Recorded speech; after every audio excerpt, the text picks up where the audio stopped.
గౌతమ్ గారు నమస్తే సార్. నమస్తే అండి. గౌతమ్ గారు, కాంగ్రెస్ ఒక బలమైన ప్రతిపక్షంగా ఎదుగుతుంది. అలాగే 2029 వచ్చేదానికి కాంగ్రెస్ డెఫినెట్ గా పవర్ లోకి వస్తుంది అని ఒక 5-6 నెలల దాకా అయితే గట్టిగా నమ్మాము సార్. ఎందుకంటే మనం మొన్న ఎంపీ ఎలక్షన్స్ లో కూడా కాంగ్రెస్ ఇచ్చిన ఫైట్ చూసాం. చాలా టఫ్ ఫైట్ ఇచ్చింది, చాలా బాగా కష్టపడ్డారు. కాకపోతే అప్పుడు కూడా ఏంటంటే కొన్ని సమీకరణాల్లో తేడా జరిగి ఓడిపోయారు. కానీ సమీకరణాలు కనుక ప్రాపర్ గా ప్లాన్ చేసుకుంటే డెఫినెట్ గా కాంగ్రెస్ కి చాలా మంచి ఛాన్స్ వచ్చింది మొన్న. సో అక్కడి నుంచి ఏంటి సార్ కాంగ్రెస్ అంటే మొన్న మనం మహారాష్ట్ర ఎలక్షన్స్ లో కూడా చూసాము. ఎంపీ ఎలక్షన్స్ లో కాంగ్రెస్ కి సిగ్నిఫికెంట్ మెజారిటీ వచ్చింది. అలాగే ఆ! బీజేపీతో పోలిస్తే కాంగ్రెస్ వాళ్ళకి ఆ కూటమికి ఎక్కువ వచ్చినాయి. కానీ రేపు మొన్న ఎమ్మెల్యే ఎలక్షన్స్ వచ్చేదానికి కంప్లీట్ కాంట్రాస్ట్. అసలు అంత దారుణంగా ఎలా చేంజ్ ఇచ్చింది? ఎందుకంటే అక్కడ గవర్నమెంట్ ఉంది, అపోజిషన్ బీజేపీ ప్రభుత్వమే ఉంది అక్కడ. సెంట్రల్లోనూ బీజేపీ ప్రభుత్వమే ఉంది. సో వ్యతిరేకత ఎంతైనా సరే వాళ్ళ మీదే పెరగాలి తప్ప వీళ్ళ మీద అంత వ్యతిరేకత ఒక్కసారిగా ఎలా పెరిగింది? అసలు అక్కడ ఎక్కడ తేడా కొట్టింది? అంటే కాంగ్రెస్ మేనిఫెస్టో ఒకటి తప్పుగా అనిపిస్తుందా జనాలకి? లేదంటే కాంగ్రెస్లో నాయకత్వం కనపట్టలేదా? ఎందుకు జనాలు ఇంకా కాంగ్రెస్ వైపు చూడలేకపోతున్నారు? అండ్ కాంగ్రెస్ కూడా ప్రోగ్రెస్లో ఉండాల్సిన కాంగ్రెస్ ఒక్కసారి అంతగా కింద పడిపోవడానికి కారణం ఏంటి? హ్మ్. అదంతా పోల్ మేనేజ్‌మెంట్ మహిమ. ఉమ్, కేవలం అదే జరిగింది. ఎందుకంటే ఎంపీ ఎలక్షన్స్‌లో ఈ ఇండియా కూటమికి ఎక్కువ సీట్లే వచ్చినప్పటికీ గాను ఓవరాల్‌గా చూసుకున్నప్పుడు ఓటు పర్సెంటేజ్‌లో పెద్ద తేడా లేదు. 1, 2% మాత్రమే తేడా ఉంది. ఆ 1, 2%లోనే వీళ్ళు ఎక్కువ సాధించేశారు. దాన్ని దృష్టిలో పెట్టుకొని ఆర్ఎస్ఎస్ అక్కడ ఆ రోజు నుంచి వర్క్ చేయటం మొదలుపెట్టింది. గ్రౌండ్ లెవెల్‌లో, బూత్ లెవెల్ నుంచి వాళ్ళు విపరీతమైన వర్క్ జేసి, ఇప్పుడు గూడా మీరు చూసారనంటే పెద్దగా ఎ ఎక్కువగా వేరియేషన్ ఉన్న ఓటు పర్సెంటేజ్ ఏమి లేదు. ఓడిపోయినప్పటికీ, గెలిచినప్పటికీ ఉన్న పెద్ద ఓట్ పర్సెంటేజ్‌లో పెద్ద తేడా ఏం కనిపించటం లేదు. ఇండియా కూటమి మహాయుతి ఈ ఈ ఈ 2 కూటమిల మధ్య మనకు కనుక చూసుకుంటే. విడివిడిగా చూపిచ్చి, ఇదిగో వాళ్ళకి అంతే వచ్చింది. 12% వచ్చింది కాంగ్రెస్‌కి. ఏదో ఇక్కడ బీజేపీకి చూడండి 28% వచ్చింది. ఇట్లా చెబుతా ఉంటారు. ఎందుకంటే పోటీ చేసిన ఈ స్థానాలు కూడా వేరియేషన్స్ ఉన్నాయి కాబట్టి.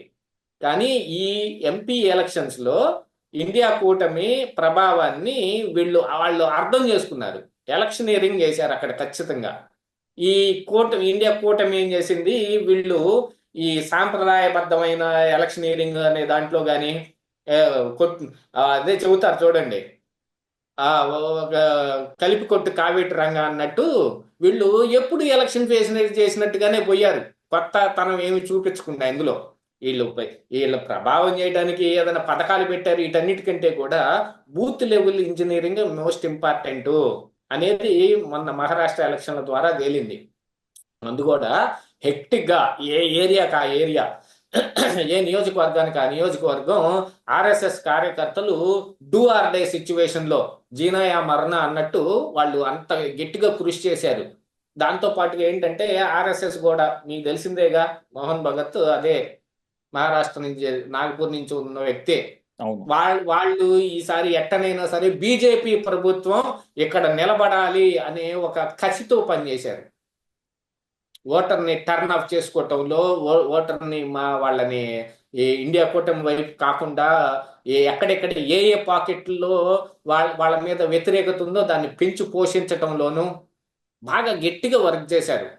అంత వర్క్ చేయటం మూలాన అది సాధ్యమైంది. ఏదో ఈ ఇది చూసారంటే మీరు సార్వత్రిక ఎన్నికలు చూసారనంటే ఇండియా వైడ్‌గా పనిచేయాలి. ఇక్కడైతే కాన్సంట్రేటెడ్‌గా అక్కడే జరిగింది. హర్యానాలో కూడా సేమ్ అలాంటిదే జరిగింది. 2 చోట్ల కాంగ్రెస్ పార్టీకి ఇదే షాక్ కొట్టింది.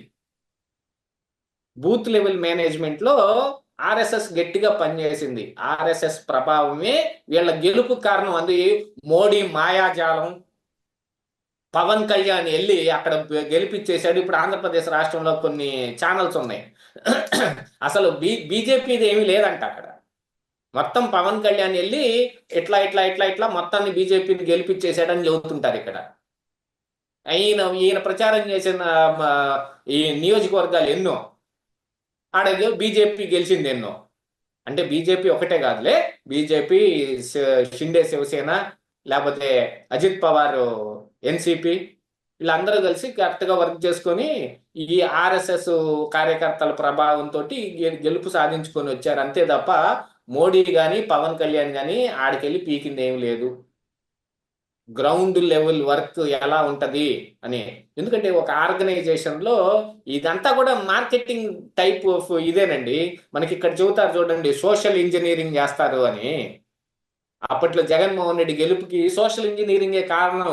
పీకే మహా గొప్పగా పీకేసి కొత్త కొత్త ఎన్ని కట్టలు కట్టి జగన్మోహన్ రెడ్డికి ఇచ్చేశాడు, జగన్మోహన్ రెడ్డి గెలిచాడు అని. మొన్న బీహార్లో బై ఎలక్షన్లో పీకే పరిస్థితి చూడండి. ఆంధ్రప్రదేశ్ రాష్ట్రంలో కాంగ్రెస్ పరిస్థితి ఎట్టుందో అట్టాగనే ఉంది. వీళ్ళకి ఏ నియోజకవర్గం బట్టిన 2 ఏళ్ళు 3 ఏళ్ళు 4 ఏళ్ళు ఈ ఓట్లు వచ్చినాయి చూడండి. అట్టాగనే పీకే కూడా 5,000 6,000 7,000 3,000 ఇట్లాగనే వచ్చాయి. మరి పీకే మంత్రాంగం వాడేమైపోయిందో బాగా అతనంత మాంత్రికుడు లేడు, అసలు రాజకీయ మంత్రదండం ఆయన దగ్గర ఉందని చెబుతారే. అలాంటి పీకే పరిస్థితి. ఎందుకంటే రాజకీయం వేరు, స్ట్రాటజీలు వేరు. రాజకీయంలో గ్రౌండ్ లెవెల్ నుంచి పనిచేసుకునేది వేరు. ఈ రోజు కూడా ఆంధ్రప్రదేశ్ రాష్ట్రంలో పవన్ కళ్యాణ్ సొంతగా సీఎం కాలేడు. ఎందుకు సీఎం కాలేడు అని అంటే వాళ్ళకి పార్టీ స్ట్రక్చరే అట్టుంటది. పైన నాయకుడు ఉంటాడు, కింద ఫ్యాన్స్ కార్యకర్తలు లేకపోతే ఓట్లేసే అభిమానించే జనాలు ఉంటారు తప్ప మధ్యలో ఈ ఇంజనీరింగ్ చేసే ఈ నాయకులు కానీ ఏ బూత్ లెవెల్ నుంచి కానీ గ్రామ స్థాయిలో కానీ మండల స్థాయిలో కానీ నియోజకవర్గ స్థాయిలో కానీ ఈ మంత్రాంగం ఏమి ఉండదు. అదే తెలుగుదేశం పార్టీకి కానీ వైఎస్ఆర్ కాంగ్రెస్ పార్టీకి కానీ చూడండి, ప్రతి బూత్కి ఒక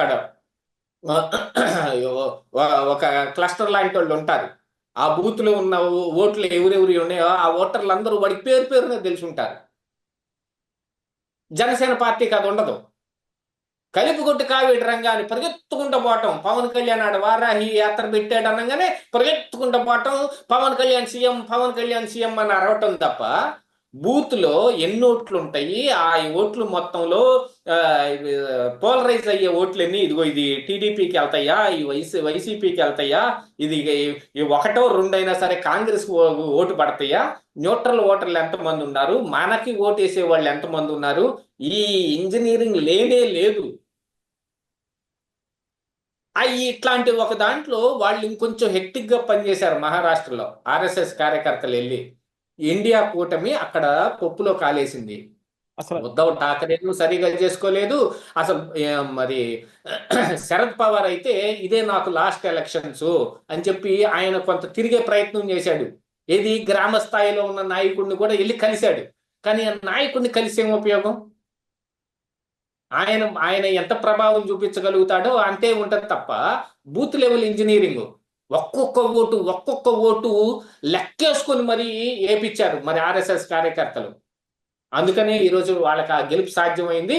అది చరిత్రలోనే నిలిచిపోయిన గెలుపులాగా తయారై కూర్చుంది బీజేపీకి. మహారాష్ట్రలో అన్ని వచ్చినాయి వాళ్ళకి. ఇండియా కూటమి చతికిల పడి కూర్చుంది. మరి ఇది జార్ఖండ్ లో ఎందుకు జరగల? అక్కడ జరగటానికి పరిస్థితులు కూడా అంత అనువుగా లేవు. ఇక్కడ పరిస్థితులు ఉన్నాయి. హర్యానాలో కావచ్చు, మహారాష్ట్రలో కావచ్చు.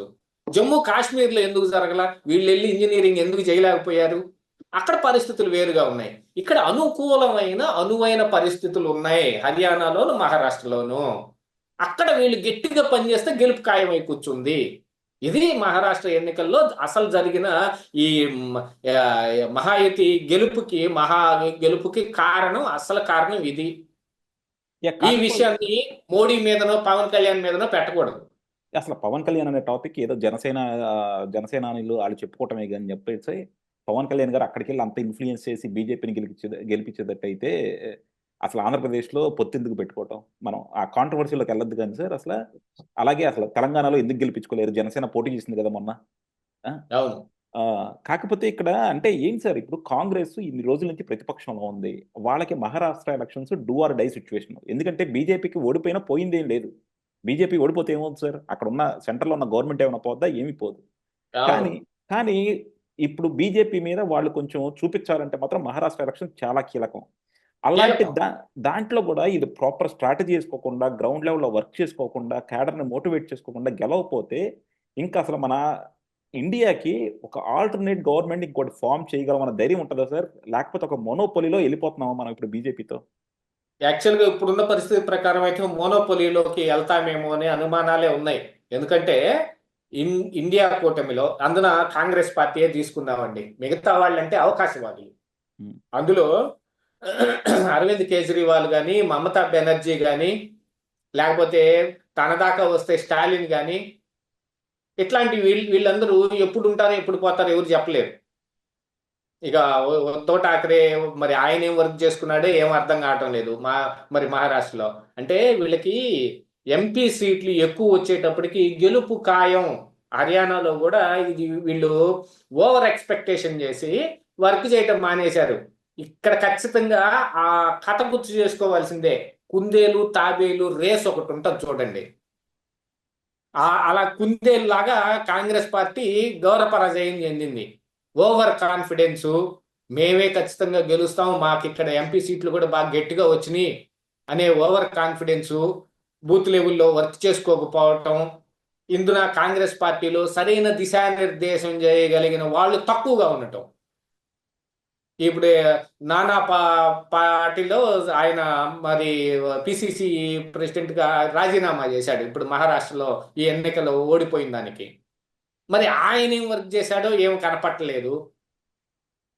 మరి ఉద్ధవ్ ఠాక్రే ఆయన కూడా పార్టీని నిలబెట్టుకొని డూ ఆర్ డై సిచ్యువేషన్ లో ఉండవలసిన ఉద్ధవ్ ఠాక్రే ఆయన కూడా ఏం పని చేసినట్టుగా కనపడటం లేదు.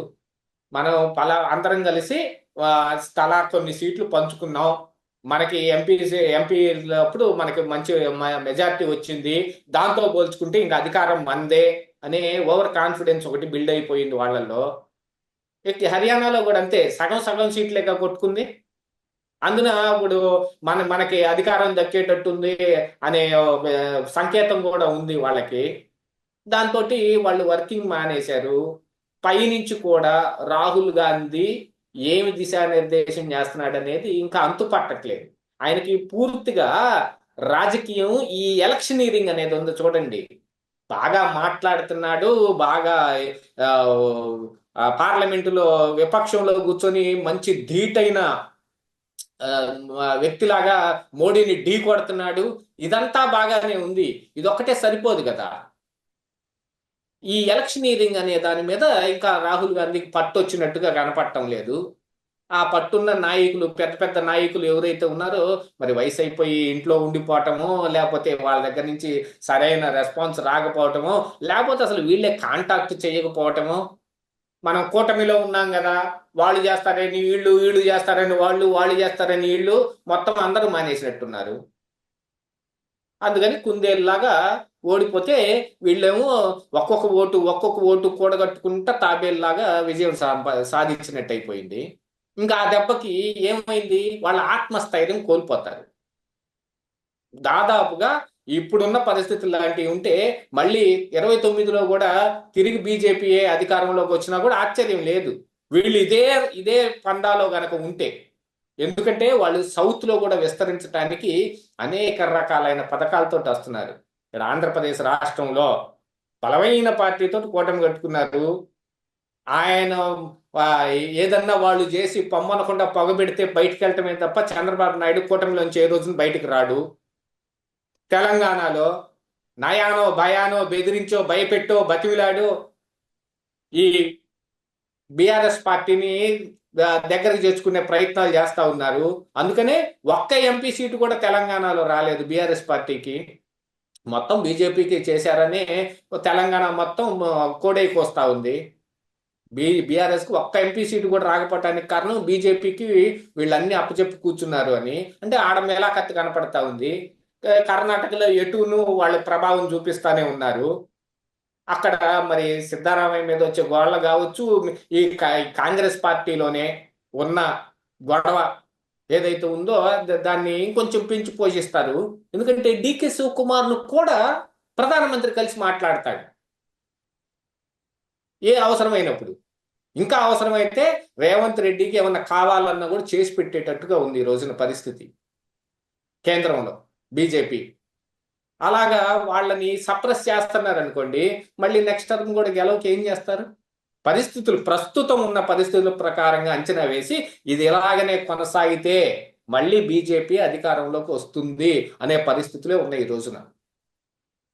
డెఫినెట్ గా సార్. ఎందుకంటే ఇప్పుడు మనం చూస్తున్నాం బీజేపీ రేపొద్దున బీహార్లో అయితే నాకు తెలిసి కాంగ్రెస్ ఎలాగో ప్రభావం చూపలేకపోతుంది. సో ఓవరాల్ గా చూసుకుంటే మళ్ళా అంటే కాంగ్రెస్ గ్రాఫ్ ఏదైతే పెరిగిందో ఆ గ్రాఫ్ ని వీళ్ళు తుంచేసుకుంటున్నారేమో. సో డెఫినెట్ గా ఏంటంటే వీళ్ళు ఎలక్షనీరింగ్ లో ఒకటి పెరగాలి, అలాగే గ్రౌండ్ లెవెల్ క్యాడర్ ని పెంచుకోవడంలో కూడా చాలా విఫలం అవుతున్నారు. ఎక్కడికక్కడ లోకల్ నాయకత్వం కూడా ఇప్పుడు మొన్న తెలంగాణ గెలిచిందంటే ఎందుకు గెలిచింది? రేవంత్ ఉండబట్టి తెలంగాణ గెలిచింది. కర్ణాటక గెలిచిందంటే ఎందుకు గెలిచింది? శివకుమార్ ఉండబట్టి కర్ణాటక గెలిచింది. సో అలాంటి లీడర్ని వీళ్ళు ఐడెంటిఫై చేయడం చాలా ఇంపార్టెంట్. ఐడెంటిఫై చేయడమే కాదు, వాళ్ళకి ఆ ఎంపవర్మెంట్ కూడా అలాంటి ఇవ్వాలి. అలాంటి వ్యక్తులందరినీ ఐడెంటిఫై చేసుకొని వాళ్ళకి పార్టీని నిక్కచ్చిగా అప్పచెప్పి వాళ్ళకి కావాల్సిందంతా వాళ్ళకి ఏర్పాటు చేసి పెడితే ఈ కాంగ్రెస్ పార్టీకి కూటమితో కూడా అవసరం ఉండదండి. ఎందుకంటే ఈ దేశంలో ప్రతి మూల కాంగ్రెస్ హస్తం ఉంది. ఎంత మారుమూల ప్రాంతానికి పోయినా కూడా ఎవరో ఒక కార్యకర్తని అక్కడ కొంచెం ప్రభావం చూపగలిగే కార్యకర్తని కాంగ్రెస్ పార్టీలోంచి బయటకు తీయొచ్చు. అలాంటి వాళ్ళందరినీ ఏం చేశారు వీళ్ళు? బాగా బొబ్బో పెట్టేశారు. అవును. కొత్త వాళ్ళకి నాయకత్వం ఇచ్చి ఇక్కడ తెలంగాణలో రేవంత్ రెడ్డికి నాయకత్వం ఇచ్చారు. దాని మూలాన కొంత ఉపయోగం జరిగింది, కానీ యాక్చువల్గా అది స్టేక్ అనమాట, జోదం ఆడినట్టే. అట్లాంటి నాయకత్వం ఇచ్చినప్పుడు చాలా మంది కాంగ్రెస్ వాదులు పనిచేయటానికి వెనకాడారు రేవంత్ రెడ్డితో రావటానికి. కానీ అన్ఫార్చునేట్లీ తెలుగుదేశం యొక్క బలం ఆడ కొంచెం పనిచేసింది. రేవంత్ రెడ్డి మీద ఉన్న సానుకూలమైన ప్రభావం కావచ్చు, తెలుగుదేశం పార్టీ ఇట్ సెల్ఫ్ అక్కడ పోటీ చేయకపోవటం కావచ్చు, పరిస్థితులన్నీ బాగా కలిసి వచ్చినాయి ఆ రోజున రేవంత్ రెడ్డి విషయంలో. కానీ అలాంటి కొన్ని ప్రయోగాలు చేస్తే ఒకసారి విఫలమైంది అనుకోండి, ఒక ఎన్నిక డ్రాప్ అయింది అని అంటే మనం ఎంతో కొంత కిందకి దిగిపోయినట్టే లెక్కేసుకోవాలి. ఎప్పుడైనా సరే ప్రతి ఎన్నికని డూ ఆర్ డై సిచ్యువేషన్ లోనే పార్టీలు భావించాలి. అలాగే వాళ్ళు భావించాలి. డెఫినెట్ గా కాంగ్రెస్ లో మాత్రం ఫైటింగ్ స్పిరిట్ మాత్రం కోల్పోతుంది. దాన్ని మాత్రం డెఫినెట్ గా మార్చుకోవాలి. థ్యాంక్ యూ అండి. Thank you very much sir.